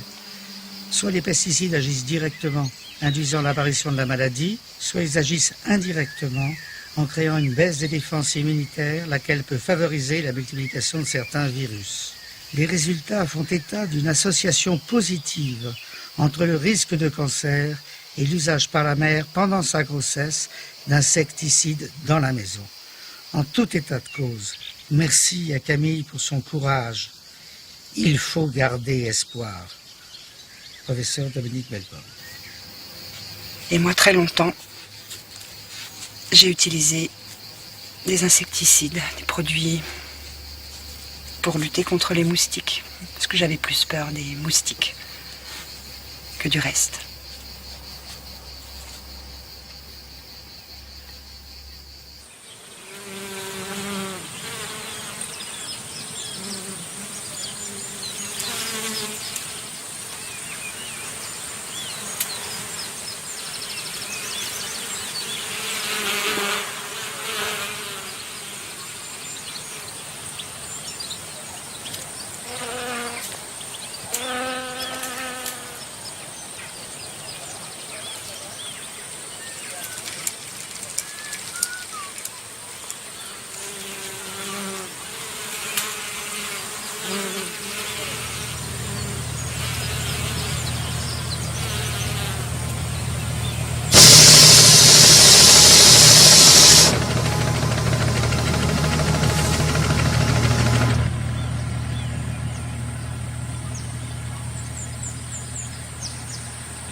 Quels sont ceux qui mangeaient bio avant que la cantine de l'école se mette au bio?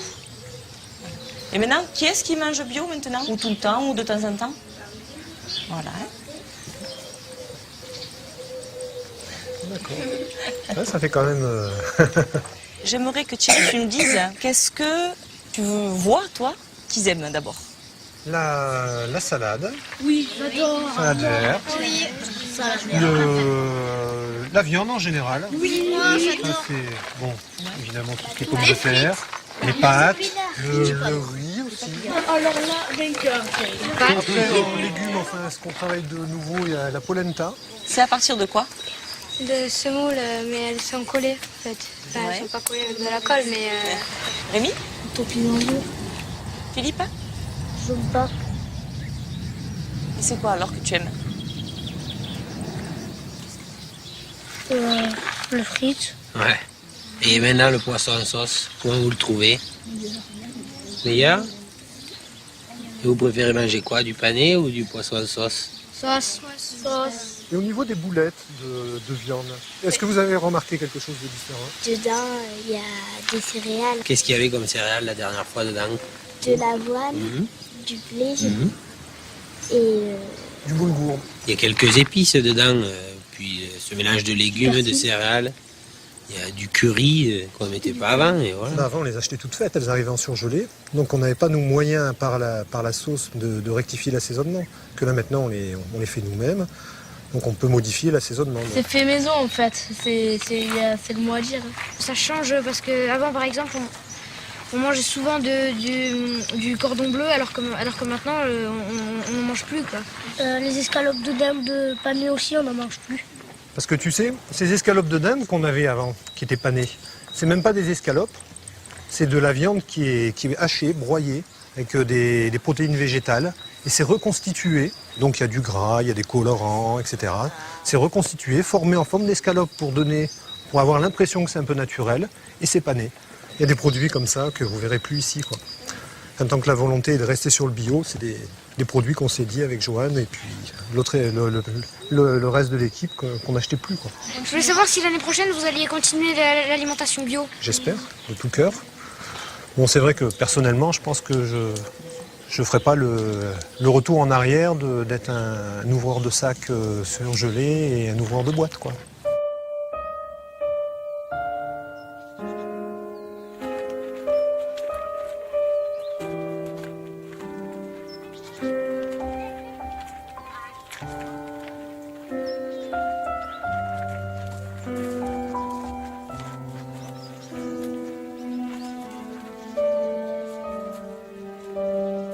C'est ça le cirque de Navacelles. Il n'y a pas de clown.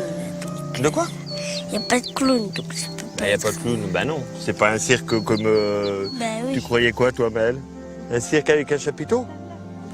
Ah, et non, c'est pas un cirque comme ça, Maëlle. Regarde, on appelle ça un cirque parce que tu vois, c'est tout rond et avant, la rivière, elle passait là. Alors après, ils ont construit le village et tout ça, si tu veux. Et ça, la boucle qui reste, c'est un ancien lit. C'est l'ancien lit de la rivière.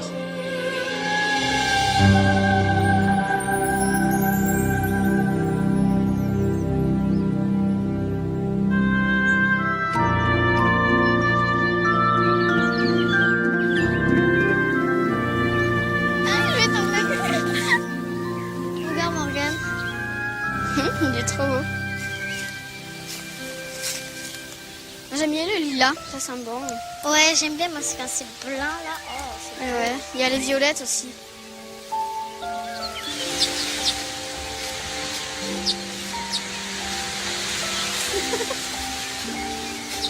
Tu fais quoi ce soir? Je sais pas, et toi? Je sais pas. Ça vient comme ça vite.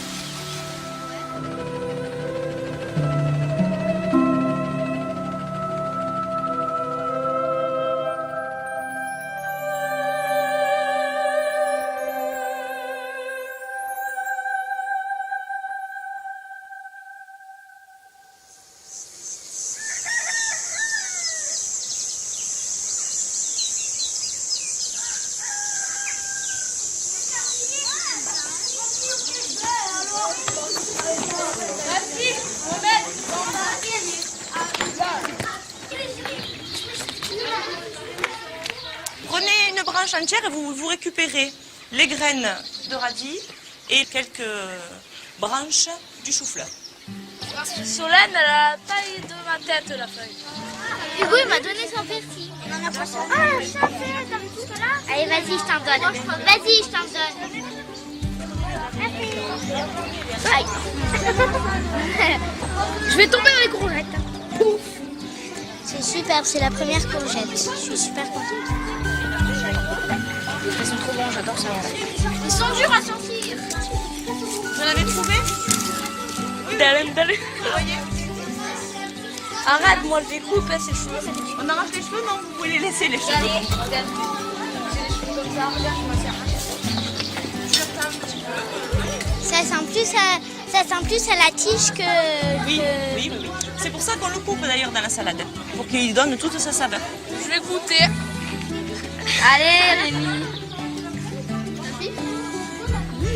C'est bon. Tiens, goûte. Maîtresse, c'est bon, hein. J'aime pas l'oignon. Allez, l'oignon.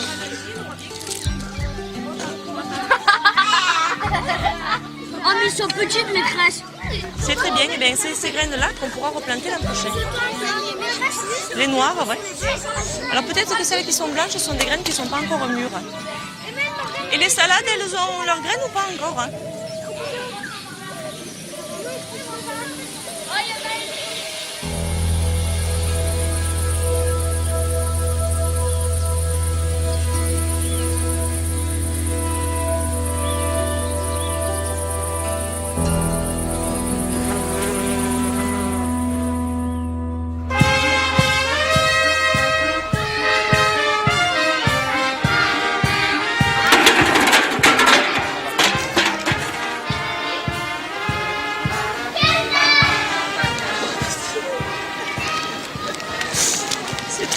Franchement, je sais pas qui c'est qui a eu cette idée-là, mais c'est super, c'est super.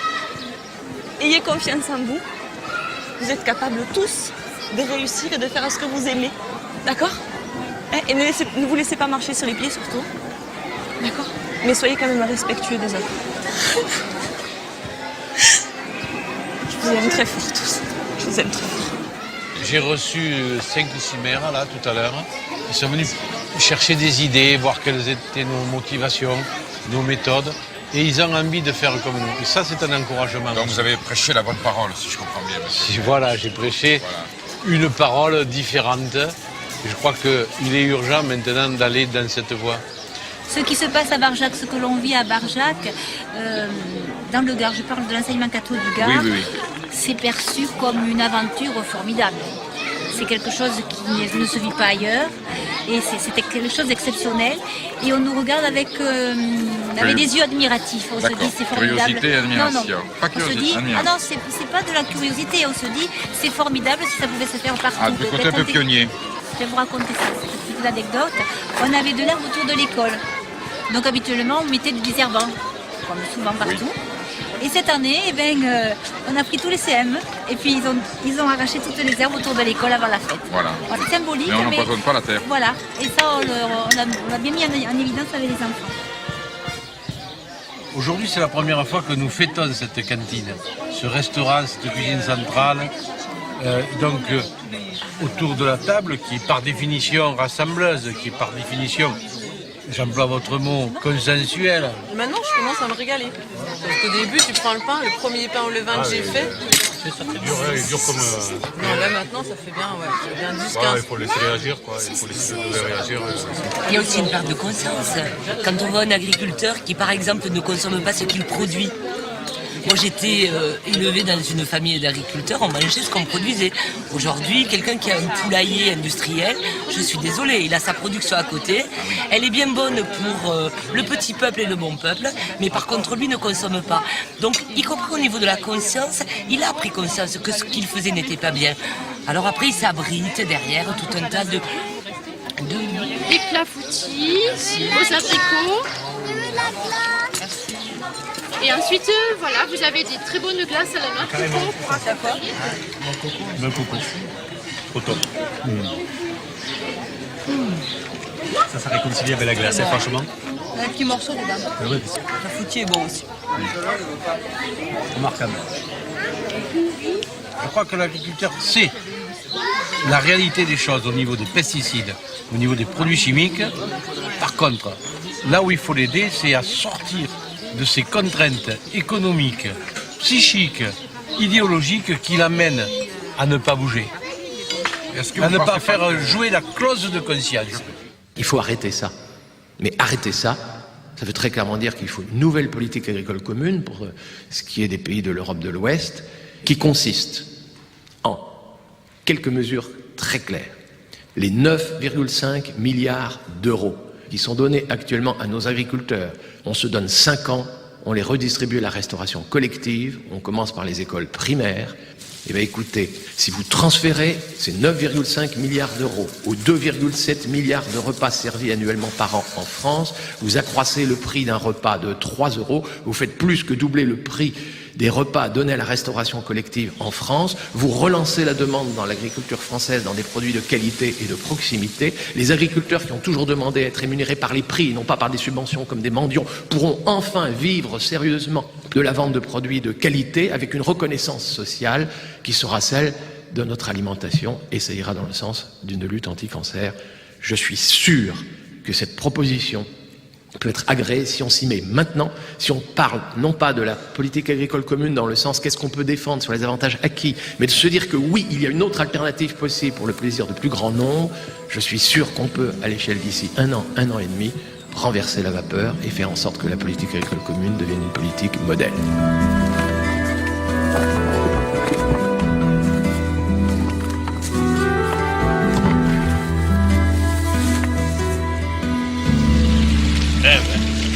Et bonjour les enfants. Bonjour. Qu'est-ce qu'il arrive?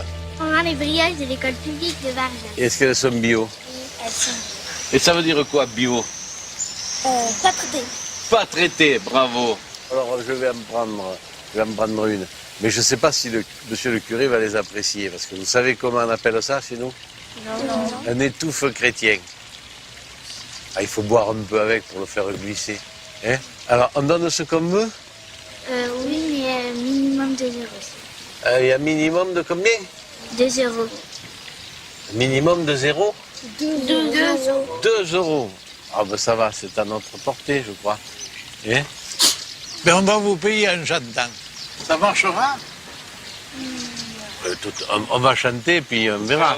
Si ça leur plaît. Plus que 2 minutes alors. Ah, plus que 2 minutes. Plus que 2 minutes, mais... Il négocie bien, hein? C'est plus que 2 euros. Allez. Autrement, c'était plus que 2 heures, donc ce serait mieux. Et la foune des Nîmes, tu connais la foune des Nîmes? À la foune des Nîmes, il y a une amélie qui fait des fleurs blancs au mes de janvier. Ah ben, come le papier. No, io vuoi me Paco. Dica, la beltà di una flù, Alors, comment tu le dis? Una flù, Qui fait des fleurs blancs au mes de janvier. Au mes de janvier. Ben, io disais come le papier. E per un papier è con che smor. E una flù, è la vita, è bio. Bio. Bon, vous êtes payé en chanson, hein? Parce qu'il n'y en a pas un qui nous en chante une, on ne vous paye pas le gâteau, hein? Surtout celle de la fête de ce soir, mais... Ah, d'accord. Mais y c'est en pas a qui- trahir un secret? C'est moi. On les a déjà chantés. Ah bah d'accord. Pas. Alors, redonne-la moi. Alors. Allez, pour lui. 3. Le ciment dans les plaines coule jusqu'aux montagnes, poison dans les fontaines, dans nos campagnes. Le cyclone en rafale, notre histoire prend l'eau, reste notre idéal. Faire et beau.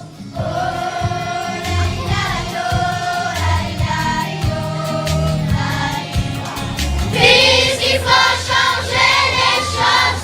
Oh, ça, citoyens, il est grand temps qu'on propose un monde pour demain.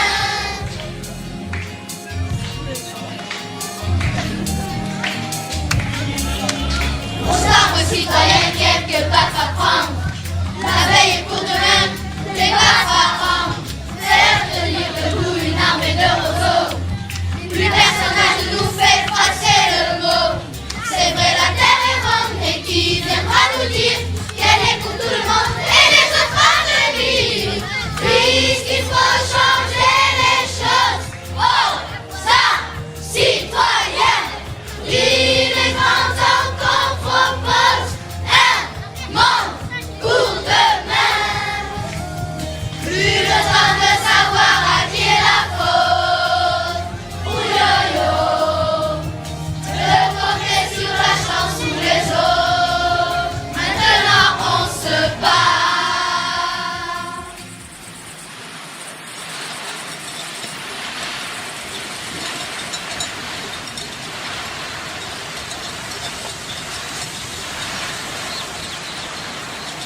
dire, entre notre façon de consommer il y a un an et puis maintenant, ça n'a rien à voir. Prise de conscience complète. Hein. Quand on est au stade où il y a des choses, en fait, tu y fais attention, tu te dis, voilà quoi. Je sais qu'on a installé des panneaux solaires aussi, c'est une autre prise de conscience après, tu vois. De te dire, faut essayer de consommer différemment et puis voilà. On parvient à faire du progrès là-dessus. C'est un changement progressif, mais sur toutes les choses de la vie, sur tout ce qui t'entoure. Et c'est pas que la nourriture. Et c'est pas que la nourriture, c'est tout l'ensemble. Le bio, c'est tout un ensemble. C'est l'environnement, c'est tout.